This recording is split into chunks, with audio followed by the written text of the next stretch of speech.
Olá pessoal, sejam muito bem-vindos a mais um vídeo do meu canal. Meu nome é Rafael e se você curte histórias de traição, relatos de separação, relatos de casais, histórias de vida de uma forma geral, você está no canal certo. Aproveita, se você está aqui de paraquedas, caiu aqui de paraquedas, já se inscreve no meu canal, curte esse vídeo porque me ajuda muito, tá bom?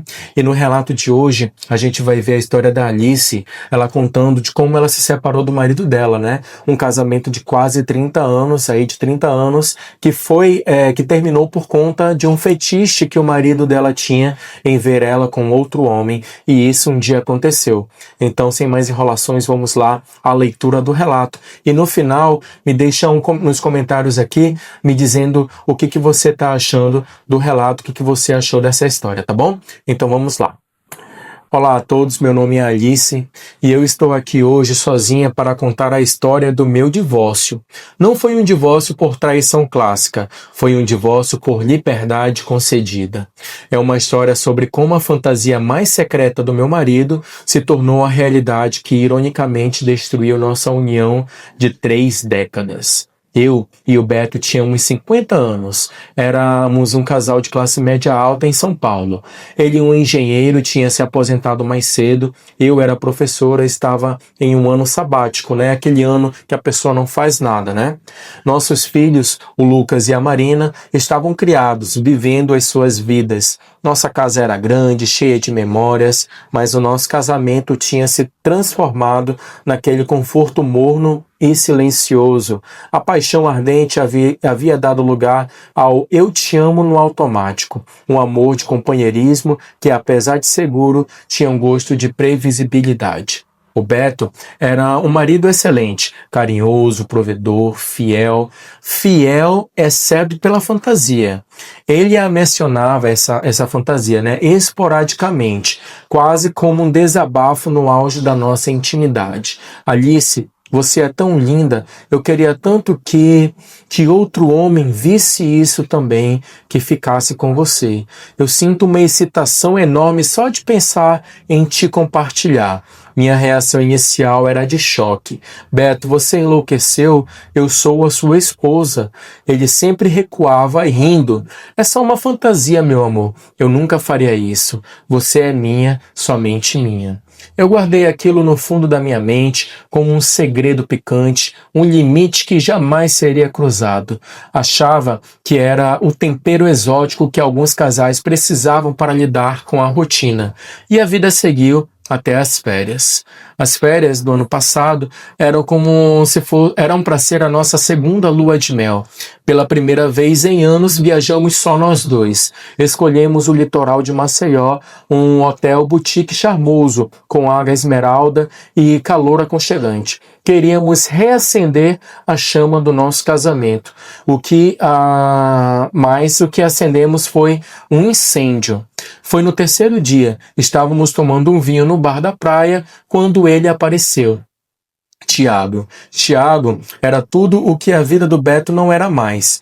Jovem, tinha uns 30 anos, pele morena, olhos claros, e uma aura de quem vivia a vida com leveza, que fazia tudo o que queria. Ele era um sommelier que estava na cidade temporariamente, estava lendo um livro na mesa ao lado. O que me surpreendeu foi a atitude do Beto. Ele não agiu com a descrição de sempre. Ele puxou logo conversa com o Tiago. Perdoe a indiscrição, mas esse vinho que você está tomando é chileno? Beto perguntou com um sorriso de predador. A conversa fluiu, o Beto estava energizado, quase flertando com o Tiago em meu nome, e eu somente observava com o coração acelerado.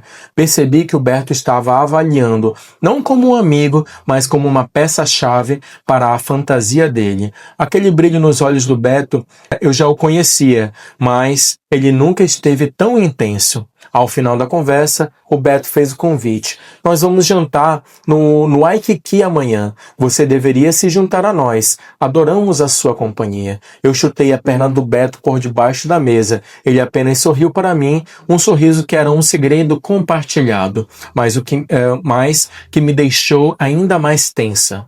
O jantar com o Tiago foi uma dança. Eu me sentia linda sob o olhar dele. Ele me elogiava, falava sobre arte, sobre vinhos, sobre viagem.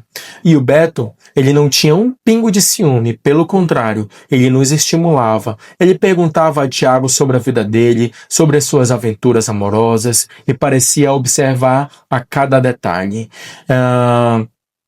Ele está no scouting, pensei. Ele está escolhendo o homem perfeito para a fantasia dele. O nó na minha no meu estômago apertou. Voltamos para a suíte já tarde, embalados pelo vinho e pela brisa do mar. Os três paramos na porta. O silêncio cheio de expectativa tomou conta do corredor. Foi o Beto quem quebrou. Ele colocou a mão no meu ombro, me segurando firme, olhou para o Tiago e depois fixou os olhos em mim, como se estivesse me dando uma ordem solene. Tiago, ele começou, a voz rouca, quase religiosa. Alice e eu somos casados há 30 anos. Temos uma vida incrível, mas eu tenho um desejo que, se realizado, nos faria ainda mais felizes. Eu sei que Alice está atraída por você e você por ela, e eu estou aqui assistindo a isso. Eu não conseguia respirar. Lá estava a fantasia despida de eufemismo na porta do nosso quarto de casal. Eu quero que você venha, eu quero que você fique com a minha esposa esta noite. Eu estou te dando a minha permissão, Alice, para você ser feliz, para você sentir o novo. Eu estarei aqui, mas é para você. A proposta de Beto não era um convite, era um mandato. A responsabilidade daquela loucura caiu inteira sobre os meus ombros. O Tiago recuou um passo, educado. Beto, eu não quero ser a causa de um problema se houver a menor dúvida. Não há dúvida, Beto interrompeu, impaciente. A única dúvida é a coragem da Alice. Ele se virou para mim, os olhos suplicantes e vitoriosos. É o nosso segredo, meu amor. É para mim, mas é principalmente para você. Eu olhei para o Tiago, a atração era inegável. Olhei para o Beto, o desejo dele era palpável. Eu estava no meio de um dilema moral que havia matado o meu medo. Eu pensei, se eu não fizer isso, essa fantasia vai nos consumir por dentro. De qualquer maneira, pelo menos se eu fizer, o Beto vai se acalmar. Tudo bem, eu disse, a voz fraca, mas decidida. Aquele tudo bem foi o som do nosso casamento se rompendo em duas realidades diferentes, o que éramos e o que nos tornaríamos. Entramos na suíte, a energia era de um ritual. O quarto, que antes era um santuário da nossa intimidade de 30 anos, agora era um palco. O Beto não ficou nos observando de perto. Ele se acomodou em uma poltrona, perto da janela. Ele não era um espectador que buscava o detalhe, ele buscava a reação, a energia. Ele era o catalisador. Para mim, o que aconteceu não foi apenas o ato físico, foi uma experiência puramente psicológica. A presença dele não era intimidadora, mas sim uma fonte de adrenalina que tornava a situação irresistível. A atração que eu sentia pelo Tiago era intensa, mas a atração mais poderosa era a do proibido com permissão. Eu me senti uma mulher de 20 anos novamente. Eu senti o meu corpo despertar de uma sonolência de anos. Não era só o Tiago, era o fato de que eu estava sendo desejada sob a luz de outro homem do meu marido. Era como se o Beto, ao me entregar, estivesse me dando o passaporte para o meu próprio renascimento. Naquele momento, eu me senti mais vista do que em qualquer noite de amor com Beto nos últimos 10 anos. Ele me via como a mãe dos meus filhos, a dona de casa, a parceira. O Tiago e a situação me via como uma mulher poderosa, que poderia escolher, que poderia quebrar as regras. Eu soube ali que aquela sensação de transgressão seria um veneno doce, viciante, que eu jamais conseguiria expelir. Quando o ato aconteceu, o Beto estava lá, e a sua presença era o que dava sabor a tudo. Não não era um ato de traição, mas sim um ato de domínio invertido. O Beto pensava que estava me dominando ao me compartilhar e eu estava me libertando ao fazê-lo.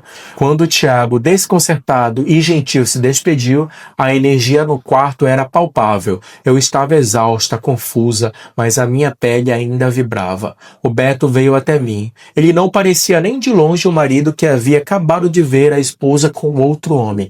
Ele parecia um homem que tinha conquistado o mundo. Eu te amo, Alice, ele diz, a voz embargada pela emoção, mas não pela dor. Você me deu a coisa mais importante. Você me deu a prova de que o nosso amor é forte o suficiente para suportar tudo. Você estava linda, meu amor. Eu nunca te vi assim, viva. Você gostou, não gostou? Diga a verdade.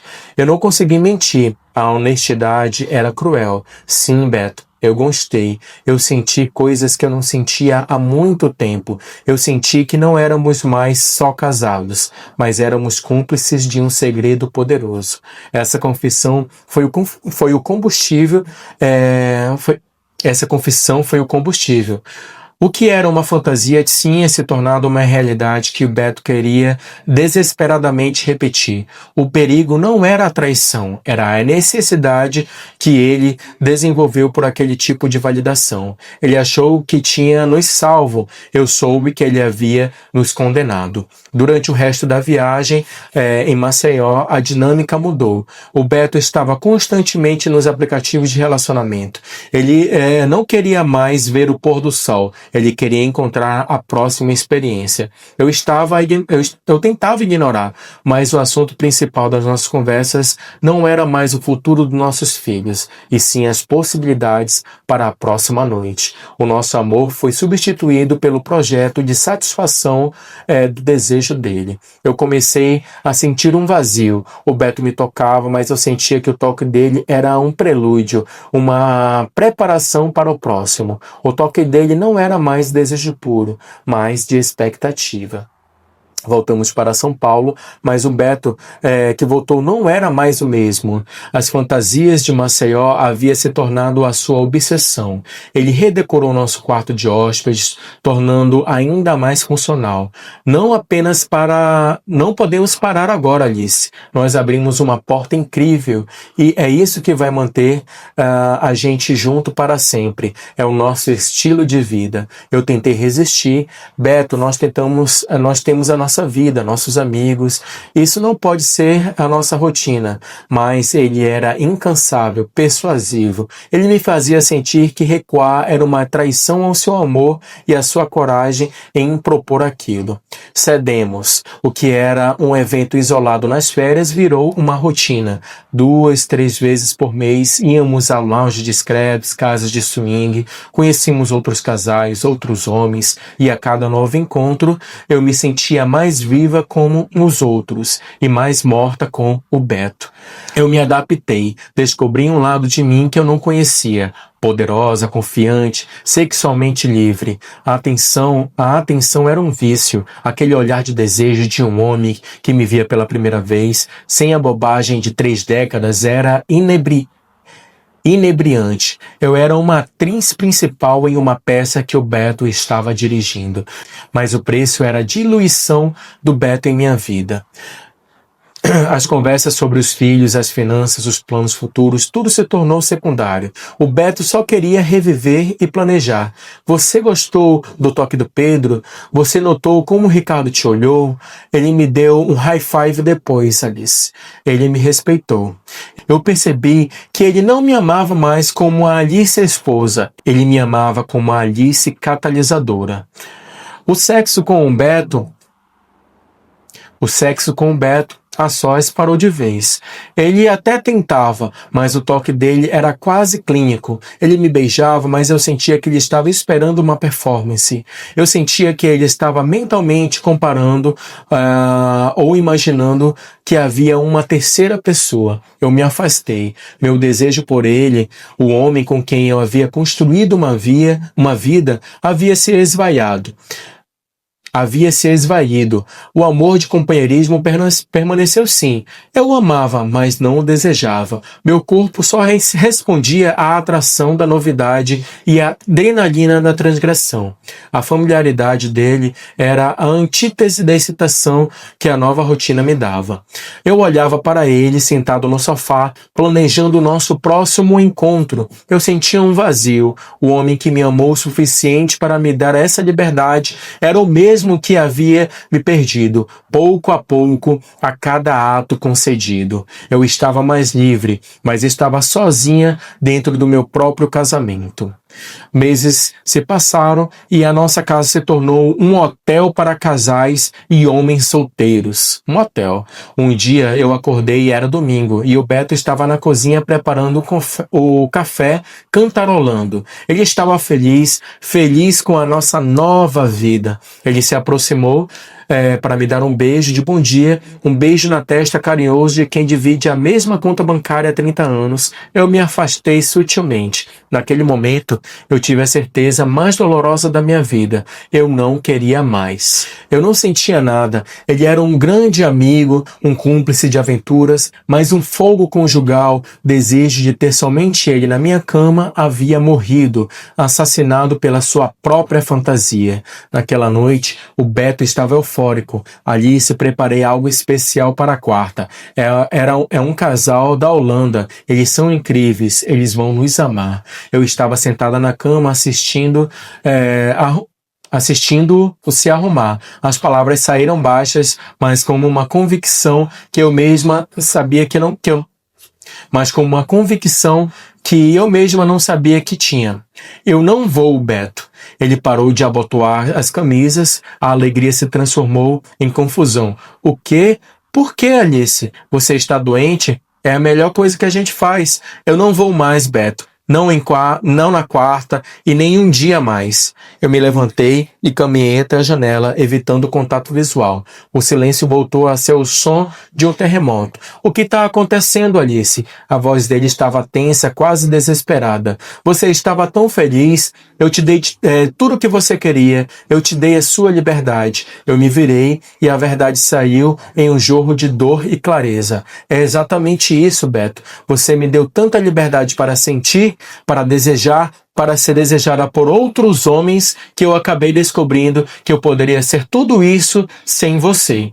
As lágrimas finalmente vieram, mas eram lágrimas de luto, não de desespero. O que você fez foi me ensinar que eu não precisava mais de você para me sentir viva. Eu não te desejo mais, Beto. Não da maneira que um marido precisa ser desejado. Meu corpo se acostumou ao novo, ao proibido, ao transitório, e o nosso amor de 30 anos se tornou a coisa mais chata e mais previsível. Você trocou o nosso casamento pela sua fantasia e a fantasia venceu. O Beto desabou na cama. Ele não gritou, ele chorou, um choro silencioso e terrível, de um homem que havia plantado a semente da própria destruição. Então você está me dizendo que ao tentar salvar o nosso casamento, ao realizar a minha fantasia, eu te perdi para sempre? Sim, Beto. Ao me dar permissão para te trair, você me deu a permissão para me amar mais e mais do que eu já amava, e o preço disso é o fim. Nós nos separamos 2 meses depois. Foi um processo civilizado, mas doloroso. Ele ficou com a culpa de ter destruído o seu lar por um desejo que ele não conseguiu controlar. Eu fiquei com a liberdade, mas também com a solidão de ter perdido o meu melhor amigo, o pai dos meus filhos. O meu corpo está livre e eu sou desejada, mas em noites como esta, sozinha, eu me pergunto, será que toda essa liberdade vale a pena, vale a paz e a segurança de um amor previsível? A lição que fica e que deixo para quem me ouve é amarga. A fronteira entre o desejo e a realidade deve ser sagrada, pois uma vez que a fantasia cruza essa linha, ela tem o poder de consumir e apagar o amor que a criou. Muito bem, pessoal, chegamos ao fim de mais um relato aí bastante forte, né, pessoal, da Alice e do Beto, né, que tinha essa fantasia E, infelizmente, né, a fantasia venceu e acabou destruindo aquele amor de 30 anos, né? Então não vale a pena, né, pessoal? Se você dá essa liberdade para sua esposa, pode ter certeza que aquilo só vai consumir o teu casamento. Não é um casamento abençoado, é um casamento amaldiçoado que tende a dar errado, infelizmente, né? Mas é isso, pessoal. Me diz aqui nos comentários o que você achou. Você concorda com o final desse relato? Você acha que a Alice foi certa em se separar do Beto? E me deixa uns comentários também me dizendo de onde que você está assistindo o meu vídeo. Eu vou adorar saber a tua opinião. E pessoal, se você está passando por algum problema, né, algum problema conjugal e quer conversar, me chama, manda uma mensagem para mim que eu vou adorar conversar com você, te dar conselhos, te ouvir e quem sabe, né, contar a tua história aqui no nosso canal, tá bom? Então esse é o vídeo de hoje. Muito obrigado pela tua presença. Desejo que Deus te abençoe grandemente, abençoe a sua família, que você tenha muita saúde e até o próximo vídeo, se Deus quiser. Um abraço, fique com Deus e tchau, tchau.